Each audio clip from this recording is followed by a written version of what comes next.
Hi, welcome everybody. Thanks so much for joining our membership meeting.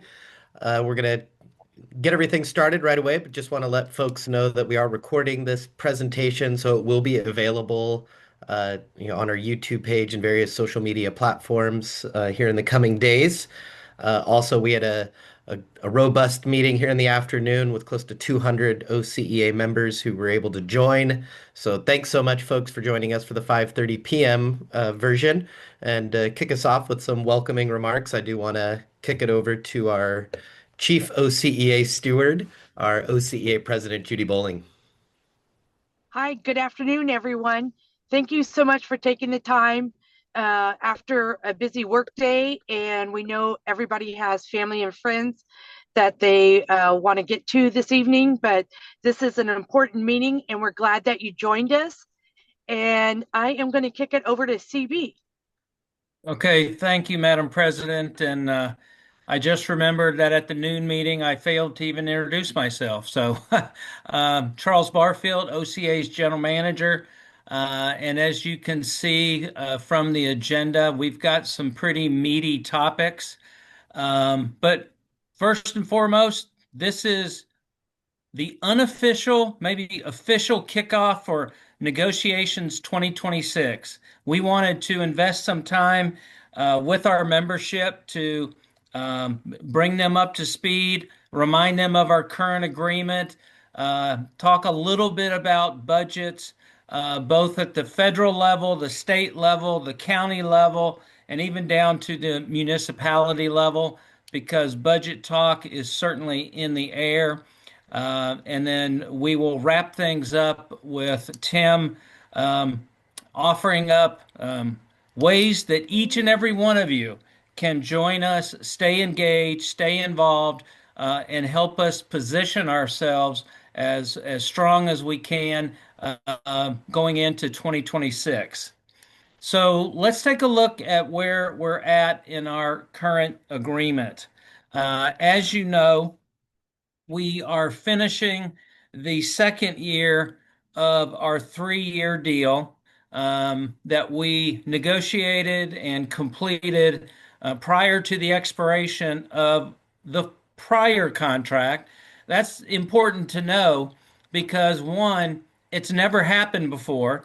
We've never finished on time and got the Board of Supervisors to adopt it as the prior MOU was expiring, which meant that the first 4.75% wage increase was not delayed in any way. It went into effect immediately. Several of the other county unions, they were delayed in their adoption, and candidly, it just cost their members money. It was important for the bargaining team to get done, get ratified, and get adopted day one, and we did that. The second increase went into effect on June 28th, 4.25%. And then, as noted here, the 4% increase is going into effect June the 27th. And when you take the 13% and it accumulates year upon year, it really rolls up to a 13.57 cumulative wage improvement. I'm going to weave in and out a number of topics and questions. And the first question I'm just going to hit is, will the budget crisis at the county affect our 4% raise? The answer is no. The short answer is no. The longer answer is, if you saw last week, the county published their recommended budget, and I'll get into more numbers in a minute, but suffice it to say that the county will be taken to the Board of Supervisors a balanced budget that increases by $1.3 billion. Our 4% raise is assured from the county. And the other question is the county talking about furloughs and layoffs? And the answer to both of those is no. And again, I'll come back to that in a little bit. The other 2 points I three points I want to make on this slide is the restoration of the two-step merit increase. When we went into negotiations 2 years ago, there were 1,733 members who were getting a one-step merit increase for meets expectations. So in addition to the 4.75, those that were only getting one step got the additional two, which accounts for 2.75%. So I wanted to drop that number on you, 1,733. The other was the supervisor salary differential. We tailored this MOU improvement after ACMA's contract that provides that supervisors will maintain at least a two-step differential above their highest paid direct report. Now, this didn't apply to everybody because some supervisors were already more than those two steps, but about 220 supervisors got an additional wage increase because of this new provision. Some of them were small, but as I recall, up to at least one supervisor got up to 23% increase. That's how far below his direct report was. I think it was a he. And then lastly, no takeaways. And for those of you who have been around a while, you have monitored our communication out to the membership. And for the last few cycles, we have been facing some significant takeaways, but we got through this negotiation with absolutely none. So that was a good performance as well for our team. So Tim, tell us about negotiations. How does all this work? Yeah, thanks, CB. And just so folks know, we felt it was important to level set just a little bit on just how the negotiations process works. If you want to get a little bit more of a deep dive, highly suggest that you go to our YouTube page that's available online, where we have multiple trainings about the negotiations process that tend to dig a little bit deeper. But we did want to do a quick speed run over the process just so that we could level set, and then we'll continue to kind of get into the specifics of what's been going on for the 2026 negotiations.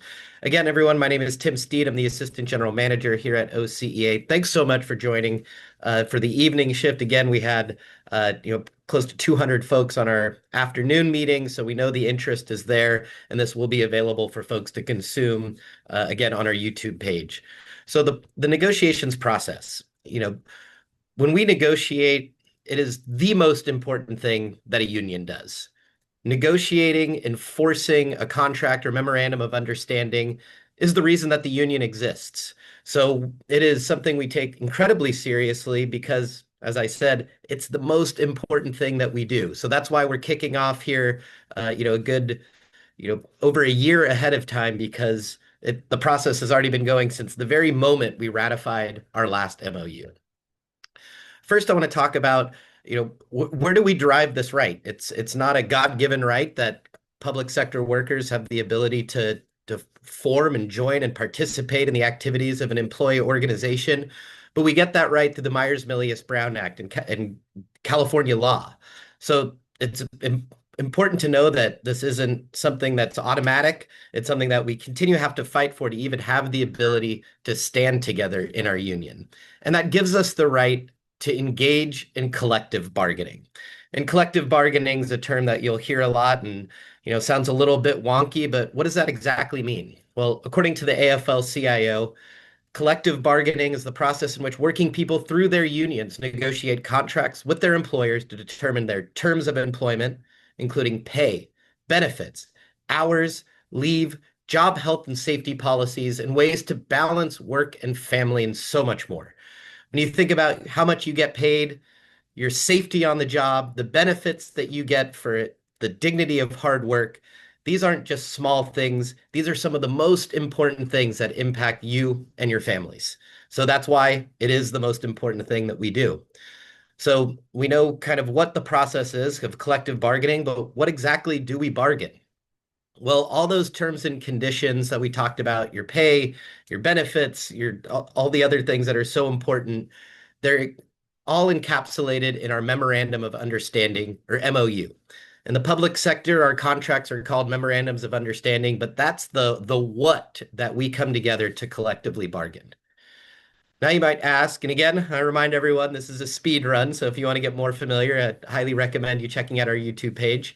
But going back to this, who negotiates the MOU? Well, simply put, on the union side, we have members of your OCEA board of directors. These are the elected leaders that are rank and file members who are empowered to make set policy and the decisions of the union. Uh, they're joined in concert with other OCEA workplace leaders. These are the stewards and active advocates in your workplace who are advocating not just for their classification, but the entire union membership as a whole. They're supported by the OCEA professional labor relations reps and staff, which include our legal team, our strategic team, political team, and the whole operation over here at 830 North Ross. And then while OCEA members are all not physically present, the whole entire membership at the negotiations table, your interests and your spirit absolutely are. Now, on the other side of the table, literally, the other side of the table, the county sends their own bargaining team. And usually that includes a county designated lead negotiator, which is quite often somebody from county council or the CEO's office. They're supported by human resources staff and other department and agency representatives. These can be folks from the finance team, human resources folks from larger departments. And then you see an asterisk there for the elected leaders or the county board of supervisors. Again, while they're not physically present at the table, what they want to see as far as policy and direction is certainly being represented at the table through the employer bargaining team. So we talked about the how, we talked about the what and the who. So now how actually is that MOU negotiated? And again, quite simply from broad, kind of a 10,000, foot view, it begins with both sides giving their opening proposal. And they'll exchange proposals over days, weeks, even months. And throughout that give and take process, each side might modify a proposal, withdraw a proposal, but all with the idea towards working towards a tentative agreement. Now, a tentative agreement is what's negotiated at the table with your OCEA bargaining team. And ultimately, that's what is brought to every OCEA member in our county bargaining units to be ratified. So what is reached, an agreement that's reached at the table is brought back before our entire membership before it's ultimately ratified. Now you might ask, well, how was that proposal developed? Well, it begins, as I said, the second that the last MOU expires between the professional staff, your elected workplace leaders from the board, and your other stewards. We are always keeping an eye towards what are the priorities of the membership. They'll set the overall direction of negotiations, but where that becomes crystallized in this process is through the negotiation survey. So one of the first big asks we're going to put on your radar is to get ready for the survey launch date, which will occur around late August. It's also going to run through our annual health fair that takes place in September. But that is the opportunity for every single OCEA member to voice their priorities, to list any concerns that they have. And I can assure you, each member of the OCEA staff and the labor relations team, including our board, will go through every single survey response, log it, categorize it, and then ultimately take all of that data as we assemble a bargaining team. Now, your bargaining team are members that are empowered to represent the entire unit. So they'll be the actual OCEA members who sit at the table. Usually they're members of the board of directors or OCEA stewards, and working in concert with OCEA staff, that negotiations team will have a kind of final say over what our final proposals are that we bring to the table for those opening positions. Hey, Now, Tim, yes, can you address that OCEA all of OCEA at the county is comprised of 6 specific bargaining units, all of which are represented with that assembled team? absolutely. So we have representatives from the county general unit, healthcare professional unit, community service unit, supervisory management unit, office services unit, and our sheriff's special officer unit. And without getting too much into the weeds, there's regulations that exist in the county that determine how many people from each one of those units is eligible to be part of the negotiations team. So it's not that one particular bargaining unit is, represented disproportionately. Each area where OCEA represents workers has a unique MOU, has unique needs and wishes are represented at the table. And we'll sit down and work in a coordinated bargaining situation where we leverage our best strength, which is our strength in numbers. So every union's power is derived from our solidarity and our members standing together united towards a big picture goal. And some of the big picture considerations that we'll make when we're creating our proposals is we'll do a ton of research. We'll talk about what that research looks like.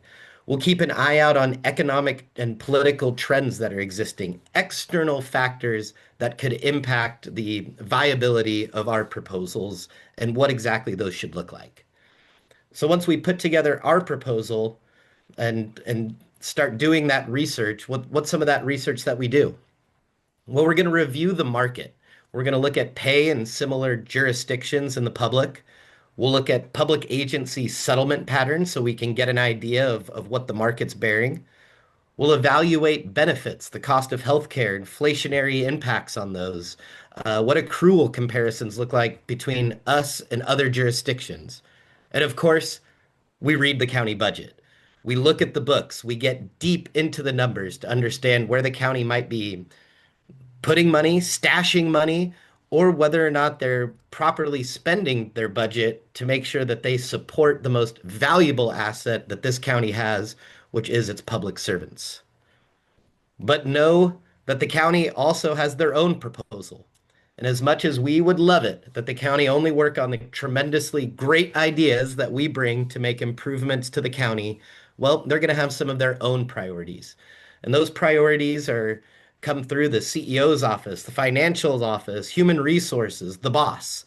And some of those priorities can be driven by economic factors going on in the community, what the political ideology of the elected Board of Supervisors is and the executive staff, and then any of those external pressures. And external pressures can mean a number of things. It can mean inflationary patterns. It can mean, setting up a policy goal for increasing reserves, or it can be, what's happening in our economy, which we'll get a little bit more into via state budget, local budget. So know that the county also comes in with its own set of priorities, sometimes are which are not aligned with what's best for public servants here in Orange County. Now, to talk about some of those budget and economic issues, I'll kick it back over to CB. Okay, thank you, Tim. I appreciate that. And I want to reiterate just a couple of points before I start to geek out with some numbers. When Tim talked about, doing our own research to see how the county is how their finances are structured and how they're spending those funds, we don't do that because we're not the experts. But what we do is we utilize a highly respected and regarded forensic accounting firm that evaluates public sector entities. So they tell us that they're the ones scrubbing through the county's books, and they will provide an executive level overview to which we will use that data, obviously, to support many of our claims regarding the county's finances. So I just wanted to reiterate, we don't do that on our own. We use a specialized forensic accounting firm. And Tim, on the prior slide, also talked about political trends and economic trends. And I want to use an example back in 2016. In the fall of 2015, LA County settled at 10.5% over 3 years. And for a lot of us, a lot of you, that was in the media, that was timely 10 and a half. And we heard from our members, are you going to be able to deliver 10 and a half? Because LA County just got it. Well, as you may recall, in January of 2016, we ratified a 3-year contract that was 9.5, plus some $500 lump sum bonuses. Well, CB, 9.5 is less than 10.5. It is on its face, but let me explain what was going on politically. And the Orange County Board of Supervisors at that time, they were not, and it was not, they were not going to agree to something that on its face looked richer than LA County. They just weren't going to do it. But the way that we pattern the wage increases, because it was so front loaded for your average OCA member, our pattern produced 3,000 more incremental wage dollars during the term of the contract than LA County's pattern did. So again, you've got the political forces. You also have the just the raw economic forces. So yes, this is budget season, and I want to get into a number of realities. And first will be the county budget, because the county started communicating about these budget mitigation measures back in January. And you'll remember in January, the state budget hadn't been published. Michelle just clearly was a call to action, right? We're going to institute a hard hiring freeze. We're going to delete vacant positions. We're going to have a hard freeze on non-essential spending. And at the time, we called it premature, because you're scaring the employees, when in fact a lot of the budget picture was not known. And in April, we were quoted in the Orange County Register calling the county out on that. And you've heard varying messages from your chains of command and your department heads about the extent to which these measures are in place in your agency. Are there restrictions on hiring? Yes. Is there a way to get exceptions? Yes. So the department has to request an unfreeze. Is there a restriction on levels of spending? Yes. Is there a way around it? Yes. You ask for an exception. Are vacant positions being deleted? The answer is yes, because that happens very regularly. In fact, the county has a policy that when a position is vacant for 2 years, it's automatically deleted. So I'll show you the change in head count or position count in just a few minutes, but just know that deleting vacant positions is a fairly normal, traditional way that governing bodies will balance their budget. It's happening at Orange County. It's happening in LA County. And it's even happening in some of our municipalities where we represent folks throughout the county and in the cities. Couple of points about LA. Within the media, you have seen and heard that LA City has got a $1 billion budget shortfall. And they were talking about needing to eliminate 1,600 positions. Since then, between the mayor and council, they have worked that number down to 600, and they're, quote, saving 1,000 positions. Well, that's kind of funny math, but at least it is a lower number. Okay, the other thing about LA, real quickly before we jump back into the county, the other thing that has taken up some air in the media is LA County um, agreeing to a $4 billion lawsuit that had accumulated over decades of inappropriate behavior in their juvenile facilities.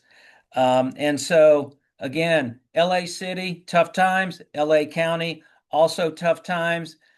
You did see, right, a month or so ago that LA County was the SEIU authorized a 2-day strike.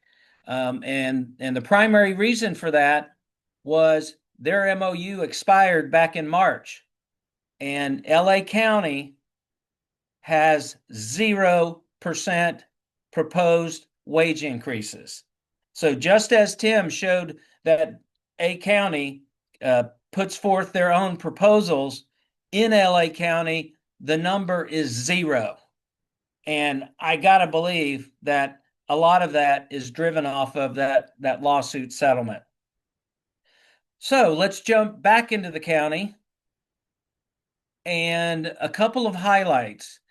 Last week, the recommended budget was announced at 10.8 billion, and that is up 1.3 billion from last fiscal year's budget, or the fiscal year we're finishing now. That's a big increase. And so we have been assured by Michelle Aguirre that it is a balanced budget. There is use of reserves, and I'll talk about that in a minute, that gets us a balanced budget for the next fiscal year with our 4% wage increase built in, just as is every other union's wage increase, because as you recall, we're all on the same cycle. So they have budgeted for a significant increase in salaries and benefits to the tune of over 300 million of that 1.3 billion is just salaries and benefits. Now, the fourth bullet talks about internal borrowing for fire mitigation. As Tim indicated, there are buckets of money set aside for catastrophic events that are unforeseen. When Frank Kim retired a year ago, and we were just beginning this fiscal year, the county was sitting on $1 billion of reserves. And the primary bucket, if you will, is catastrophic reserves. Now, you may have remembered 2 years ago, as we were preparing for the last contract, I kept saying the county is sitting on more money than they've ever had. And we saw this growth from 700 to 800 million. Now, with the unspent ARPA money and CARES Act money, it ballooned to over $1 billion. Now, there's a positive side to that, because when we got into the pandemic, there was sufficient reserves before any federal money or any FEMA money flowed down to the county that gave the county the security to stand up what they needed to stand up for the pandemic. Yes, they were dipping into reserves, but there's a high confidence level that through the FEMA backfill money and CARES Act primarily, that it was going to address that. So now going into another catastrophe, which was last September's airport fire, the county is sitting on those reserves, and it flowed into one of their reserves bucket called property and casualty risk. And so, but the net amount of reserves actually went up in the budget by 92 million. So there was movement of money to different funds, but the net increase was 92 million. Now, I want to jump to a question that came in as I'm talking about the fire. because the question was, has OCEA expelled the county employees whose incompetence led to the airport fire and resulting 400 plus million in damage claims? Well, number one, I'm going to tee off the word expel because we're not in the business of expelling anybody. And factually, the two employees that were on site that day were Teamster represented employees. And where they are in their status with the county, I have no clue. But our member, the supervisor who supervises those two, got caught up in four separate independent investigations. And he had been with the county close to 34 years, never had an issue with the county, never was under investigation, but this caused him a tremendous amount of stress. He was retirement eligible age, so in a couple, maybe 3 short weeks after the incident, he chose to retire. So that's where we were on that. We were certainly prepared to represent him in all of those investigations, but you talk about a lot of stress.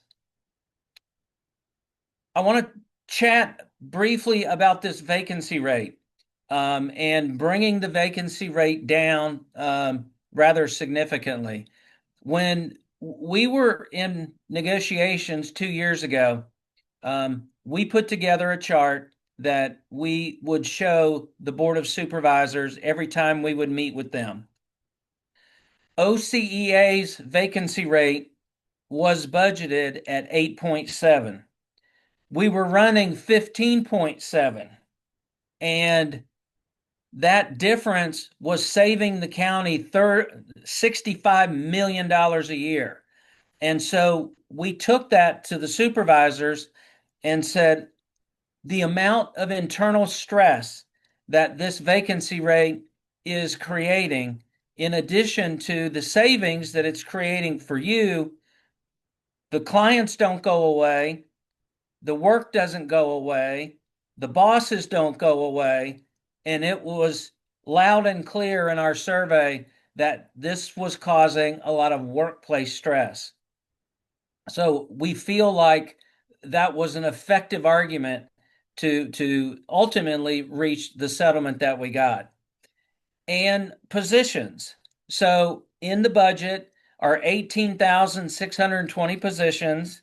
Yes, that is down from 19,000, but I want to highlight that at the beginning of this contract 2 years ago, the number of approved positions was 18,178. So it grew from 18,178 up to over 19,000 in this particular fiscal year. And candidly, a lot of those positions are ours because they were building out mental health services as an example, and a whole bunch of growth for OCA represented classifications. So the variance in positions is also very natural. And so building a balanced budget, we anticipated that those positions would come down. Now, how is that related to layoffs? There is a certain amount of attrition that is just normal. Every February, March, when it's retirement season, 300 to 400 folks leave county service. We monitor that every year. Before the economy started going nuts this spring, and before the hiring slowdown, the county was hiring 50 to 60 to 70 members every month. And so there's a level of turnover that's now expected and attrition. So if there is a constriction, and there is, on filling positions, you will see the positive financial impact of that as it evolves. But rest assured, we know, just like you know, that every time there is a position that continues to go vacant for some period of time, right? I just said it. Clients don't go away, the work doesn't go away. bosses don't go away. So it definitely impacts you in the workplace. So call to action here. County budget hearings will be on Tuesday, June the 10th. And your call to action, should you wish to get a little more engaged, is show up at the Board of Supervisors meeting, join OCEA board, join OCEA stewards, join OCEA staff, because we will have some things to say publicly at the budget hearing on June the 10th.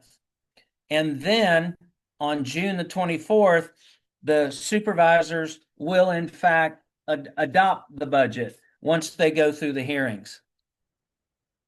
Okay, let's elevate just slightly to the state budget and federal budget, because that is causing some continued uncertainty. You heard the governor announce last week a $12 billion shortfall. That is real from the May revise. However, he's got some plans in which to meet that gap. Currently, what is happening in Sacramento is you have negotiations going on and committee hearings regarding the budget. And it's a period of negotiation between the governor and the state legislature, because you see on the bottom of this slide, June 15th is the budget deadline. They've got to balance their budget by June the 15th, or people don't get paid. And that's the elected officials, the legislature. So they're highly motivated to work with the governor to get that gap closed. Secondly, it feels like every single day there is some level of revelation that's coming from Washington, D.C. on where to attack. And whether it's Harvard University, whether it's programs, whether it's jettisoning agencies out of D.C. or attacking the state of California. There continues to be threats that if the governor and the state do not comply with some of the administration's executive orders, that, these are my words, there's going to be hell to pay. And so the level of uncertainty continues as we get through this budget timeframe. I already mentioned LA City and LA County, so I won't spend a lot of time on that. But the footnote on LA County, their $48 billion budget calls for the elimination of 310 vacant positions and an across the board 3% spending reduction. So there's tough sledding in LA County. So looking at the regional market, Tim mentioned this, and we do this rather continuously. Before I talk about the regional market, one of the other points of research that we do every time we negotiate is we look at Orange County in comparison to the 9 other largest counties in the state of California. 5 of them happen to be in Northern California, and 4 of them happen to be in Southern California, because Orange County is the 5th. So we'll compare statewide, and we'll really focus on Southern California, because these are our neighboring counties. And so, like I said, LA County, their last increase, not exactly sure the effective date, but I know they expired in March of 2025. They're out of contract now, and again, with 0% on the table. They are our neighbors to the north, our neighbors to the south, San Diego County. They expire June of 2025. And so we have an increase going into effect in June of 2025. So we will certainly keep an eye out for what San Diego settlement looks like, both in the term and in the percentages, and we will factor that in with all of the surrounding counties as we continue to do our research over the next year. Next slide, please. Now, this is not the formal survey that Tim spoke of. A very detailed negotiation survey will be coming out in August, but we offered folks the ability to kind of weigh in with some informal, hey, what's the temperature out there? And this is a brief recap. None of these topics are really surprises.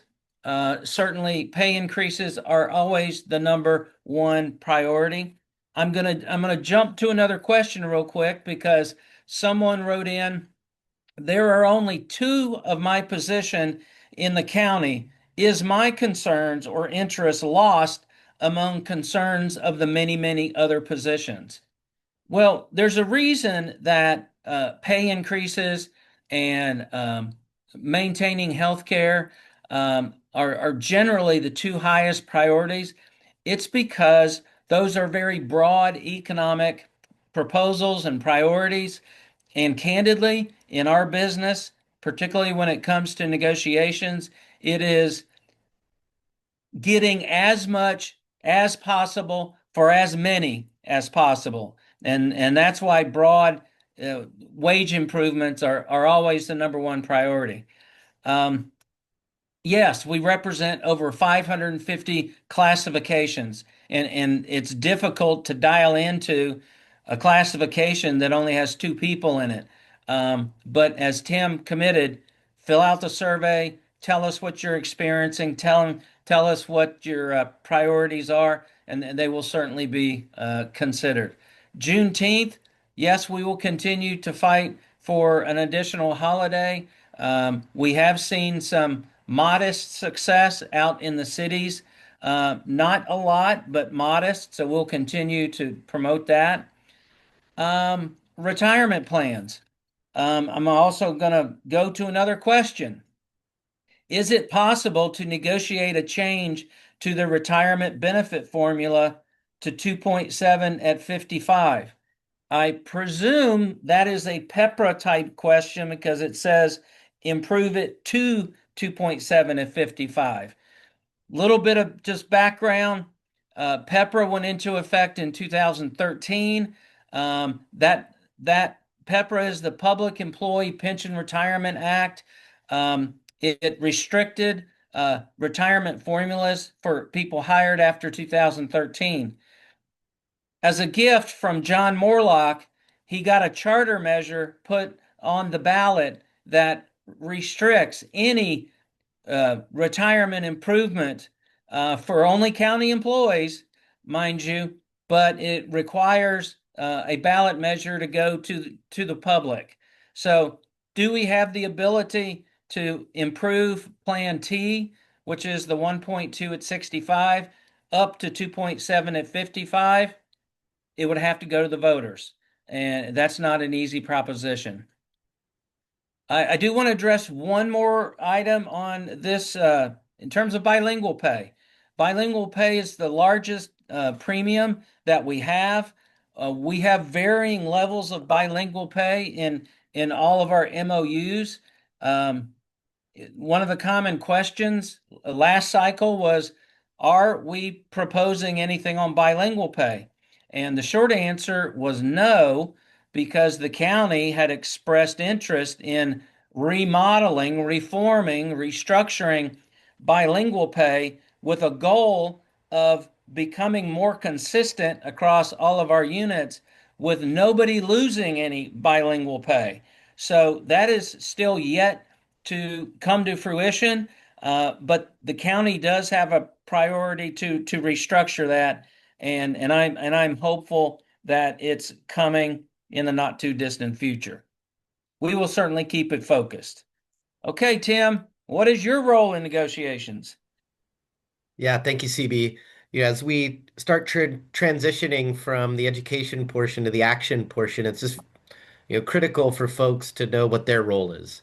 And as I indicated earlier, a union strength is its strength in numbers. And being able to stand united and in a single direction is what ultimately gives us power as workers to support those things that we need, our pay, our job safety, our job security, and being able to retire with dignity. So some of the ways that we do that, well, first, just staying informed, being up on where we are in the negotiations process, being able to talk to your coworkers about that, coming to our meetings.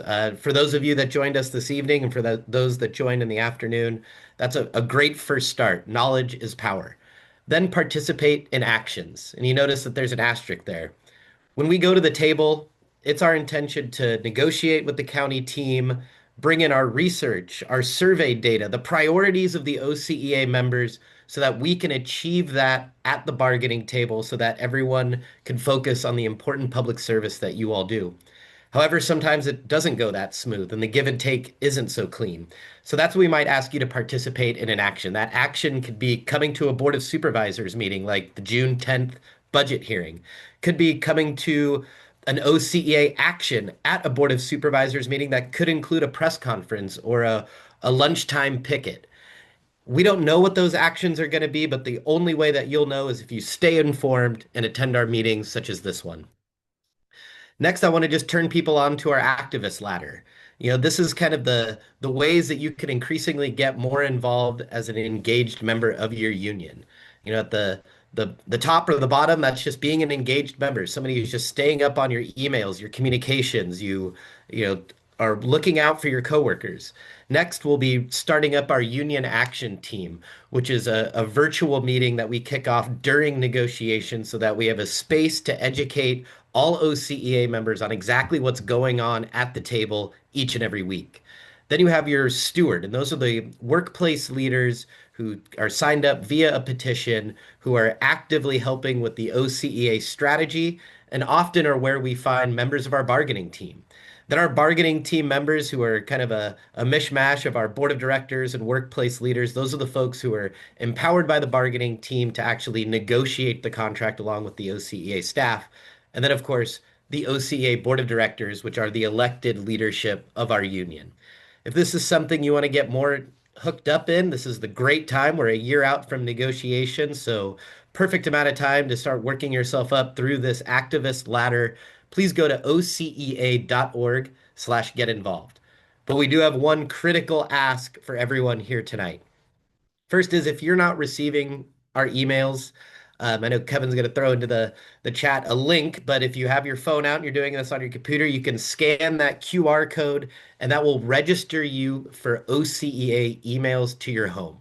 That's the way we're going to primarily communicate. It'll be emails to your home email address, as well as our website, various social media platforms, your workplace leaders. We try to hit the whole wall of sound, but the one that comes directly to your home inbox is the most direct way to get information. And then next, text the word negotiations to the number 94033. That will opt you in to get text message updates regarding county negotiations. And this isn't something we spam. We kind of refer to this as the bat line. That's just when there's critical inflection points. It could be a survey deadline. It could be kicking off negotiations. It could be we need an urgent membership meeting so we can talk about the status of negotiations. Or hopefully, we've reached an agreement and it's time to come vote. Opting in via the text message is a way that you can just at least know those urgent critical inflection points as we move through the negotiation cycle. Remember, our strength is our numbers, knowledge is power, and it all begins here tonight. So I know we might have some extra questions and some final comments. So CB, I know you went through a good amount of them there through your program. Great job. But if there's any others that we haven't connected with. So I want to reiterate a couple things because it's important to some of these questions are stated like, will OCEA do this or fight for that? And I want to reiterate that it's not OCEA staff that sets the priority for negotiations. It's the membership. And you do that by, one, completing the survey, having your voice as part of the process. And by the way, if you've got coworkers in the workplace that are not members, they don't have a voice. They don't get to help set priorities. That's what membership in this union gets you. So rest assured that as Tim talked about the composition of this bargaining team, we will take the survey data, we will establish what your priorities are as the broad membership, and then vet those with our designated bargaining team. It's not OCA staff driven, it's member driven. So, one question, will we be trying to increase vacation and sick accruals in the next contract? I can tell you that enhancing accruals and giving you more flexibility in the workplace, that is always a priority. And again, yeah, we will address that in this contract and in every contract. But again, like Tim indicated, this give and take is taking a list of priorities and working them down to what the group feels like are the most important priorities in a tentative agreement.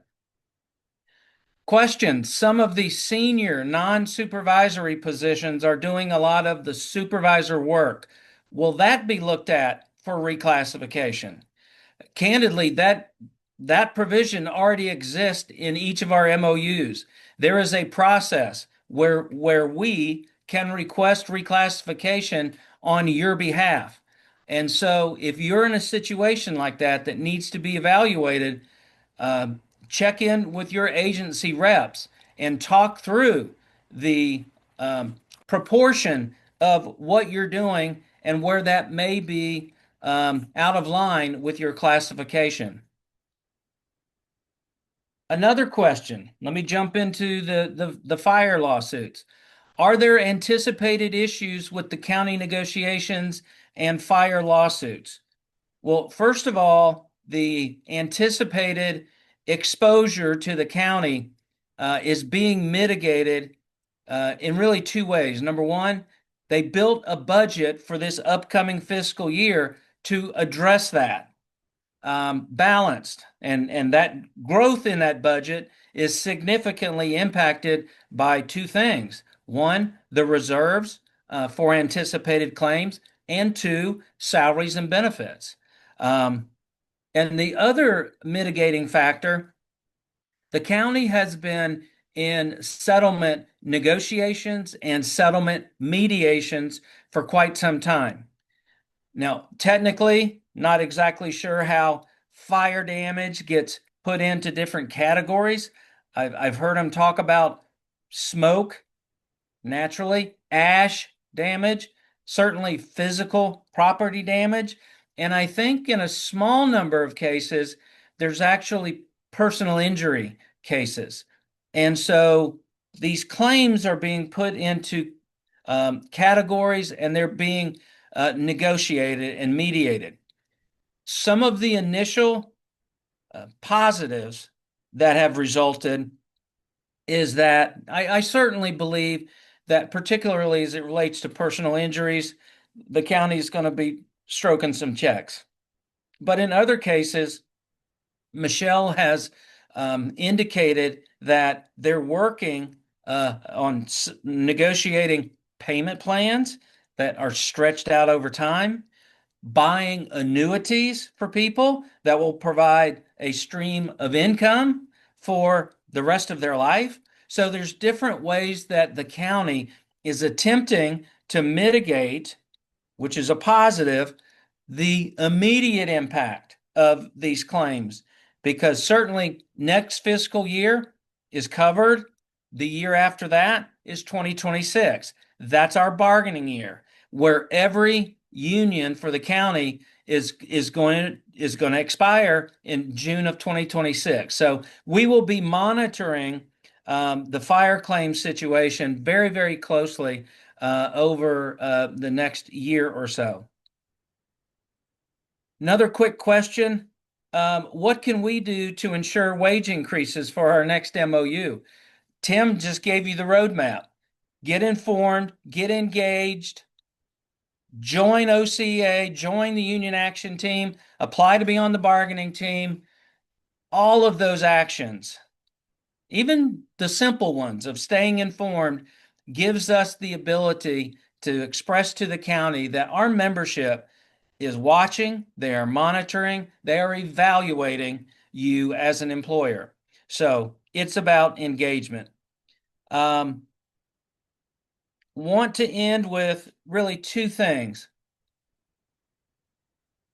One, and I'm sorry, I'm just going to read this statement. As a supervisor, is there a separate group that handles our union concerns? It feels like a conflict of interest.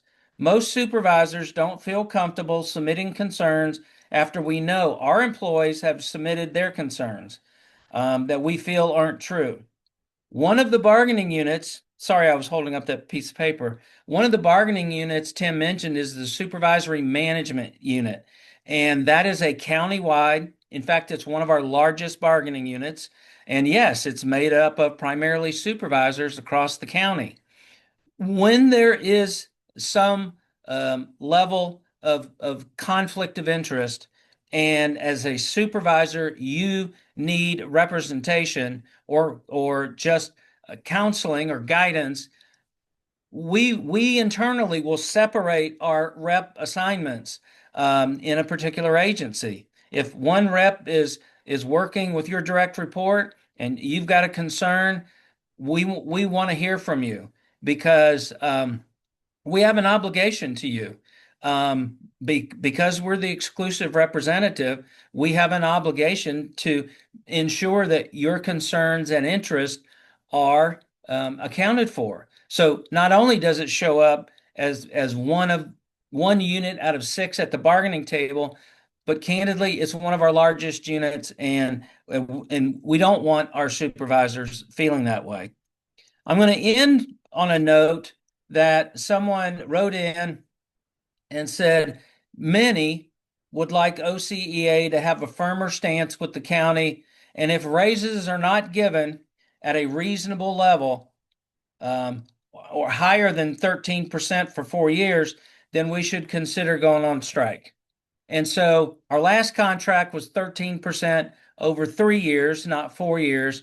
And rest assured that OCEA staff and our bargaining team evaluates our position throughout the entire process. And at any point in time, when you ask the question, do we think we got as much as we can get from the Board of Supervisors? If the answer is no, you keep going and you keep fighting and you keep pushing.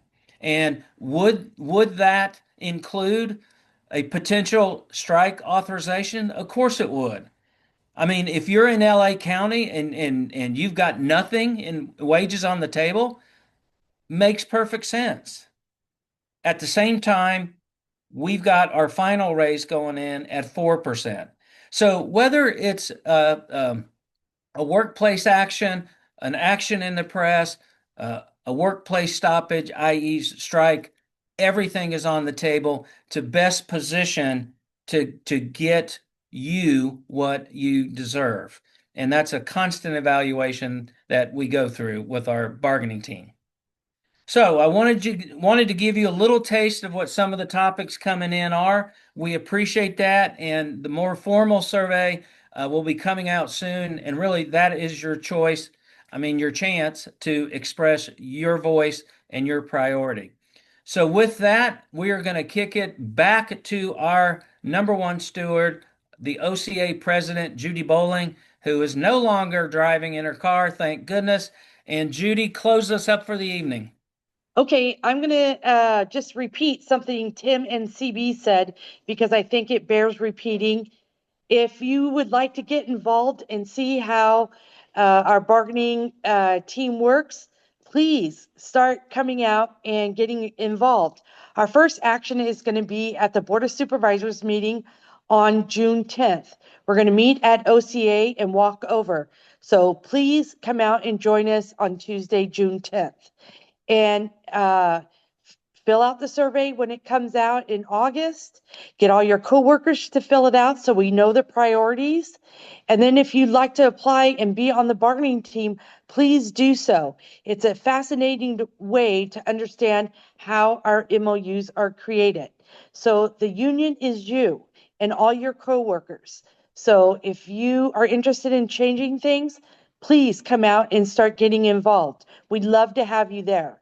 So I want to thank everybody that was on this call this late in the evening. Thank you for all that you do. And hopefully we'll see you on June 10th. Thank you, everybody.